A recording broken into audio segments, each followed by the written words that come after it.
पिछले एपिसोड में हमने देखा कि सब लोग शियाओ चे का मजाक उड़ाते हैं और यहाँ तक कि उसके घर के नौकर भी उसका मजाक उड़ाते हैं। लेकिन अब री इनकारनेट होने के बाद शियाओ चे इन सब पर ध्यान नहीं देता और अपनी शादी की तैयारी करता है। लेकिन उसकी शादी वाले दिन उसका कजिन उसके लिए घोड़ा लाने की जगह एक गधा ले आता है और बहाना लगा देता है कि सारे घोड़े बीमार हैं। इस बात पर शियाओ लिंगजी और शियाओ यांग में लड़ाई हो जाती है। लेकिन तभी वहाँ शियाओ युंगलोंग आ जाता है। शियाओ युंगलोंग को आता देख शियाओ चे अपनी शादी में गधे पर ही जाने को तैयार हो जाता है और शियाओ युंगलोंग को ताना मारते हुए कहता है कि मेरी शादी इतनी सुंदर लड़की से हो रही है, इसलिए मुझे फर्क नहीं पड़ता कि मैं गधे पर जाऊं या घोड़े पर, मुझे तो बस जल्दी है वहाँ पहुँचने की। अब ये सुनकर शियाओ युंगलोंग चिढ़ जाता है और लेकिन फिर भी वो उसे कांग्रेचुलेशंस करके वहाँ से निकाल देता है और शियाओ चे भी अपनी शादी के लिए वहाँ से चला जाता है। थोड़ी देर बाद जब शियाओ युंगलोंग और शियाओ यांग दोनों अकेले कमरे में होते हैं तो शियाओ युंगलोंग शियाओ यांग की थप्पड़ मार के उससे पूछता है कि शियाओ चे अभी तक जिंदा क्यों है, जिस पर शियाओ यांग रोते हुए कहता है कि उसे भी नहीं पता कि शियाओ चे जिंदा कैसे है जबकि वो खीर खाने के बाद बेहोश हो गया था। इसी बात पर शियाओ युंगलोंग और गुस्सा हो जाता है और कहता है कि तुम्हारी वजह से अब शियाओ चे की शादी क्विंगे से हो जाएगी और मैं यहाँ बैठा रह जाऊंगा। जिस पर शियाओ यांग उसे शांत रहने को कहता है और उसे कहता है कि अगर शियाओ चे की शादी शियाओ क्विंगे से हो भी गई तो हम दुल्हन को किडनैप कर लेंगे। जिसे सुनकर शियाओ युंगलोंग कुछ सोचता है और फिर से कहता है कि इतना आसान नहीं है। जब तक वो बुढ़ा शियाओ युंगलोंग कुछ सोचता है फिर से कहता है कि इतना आसान नहीं है जब तक वो बुढ़ा शियाओ ले यहाँ है जो कि शियाओ चे का दादा है, तब तक हम उसका कुछ भी नहीं बिगाड़ सकते क्योंकि शियाओ ले फ्लोटिंग क्लाउड सिटी का सबसे ताकतवर इंसान है। तब शियाओ यांग उससे कहता है कि आप टेंशन ना लो क्योंकि शियाओ क्विंगे बहुत सुंदर है और वो खुद भी शियाओ चे से शादी नहीं करना चाहती होगी, इसे जब वो यहाँ आएगी तब आप उसे फंसा सकते हो। एक तरह से शियाओ चे शिया क्विंगे को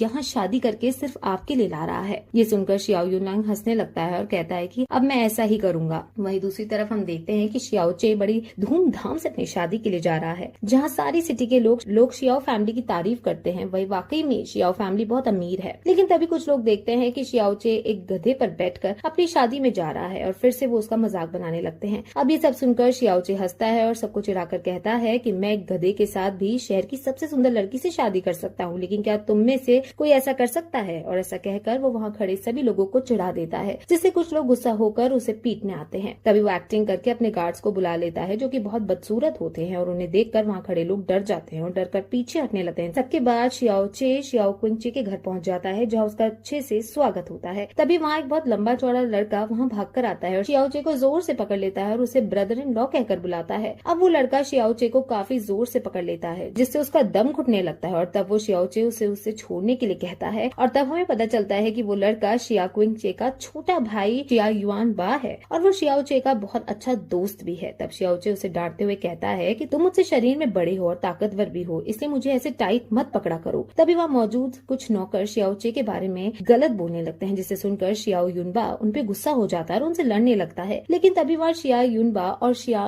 क्विंगे के पापा आ जाते हैं जिन्हें शियाओ चे नमस्ते कहता है। वो आकर शियाओ चे को देखकर कहते हैं कि अभी तुम कल्टीवेट नहीं कर सकते हो, लेकिन तुम्हारे पापा शियाओ यिंग बहुत ही टैलेंटेड थे और मेरे बहुत अच्छे दोस्त भी थे, इससे मुझे विश्वास है कि तुम एक दिन बहुत बड़े आदमी बनोगे। फिर वो उससे कहते हैं कि आज मैं तुम्हें अपनी बेटी दे रहा हूँ और तुम्हें उसका बहुत अच्छे से ख्याल रखना होगा और ऐसा कहकर वो वहाँ से जाने लगते हैं। तब शियाओ चे चिल्लाकर कहता है कि फादर इन लॉ मैं अब भी कमजोर हो सकता हूँ लेकिन मैं हमेशा ऐसा नहीं रहूंगा। फिर वो उन्हें एग्जाम्पल देकर कहता है कि जैसे तीर को जितना पीछे खींचा जाता है वो उतना ही आगे तेजी से जाता है, ठीक उसी तरह मैं भी एक दिन बहुत बड़ा आदमी बनकर दिखाऊंगा। और दोस्तों इसी के साथ ये एपिसोड यहीं खत्म हो जाता है।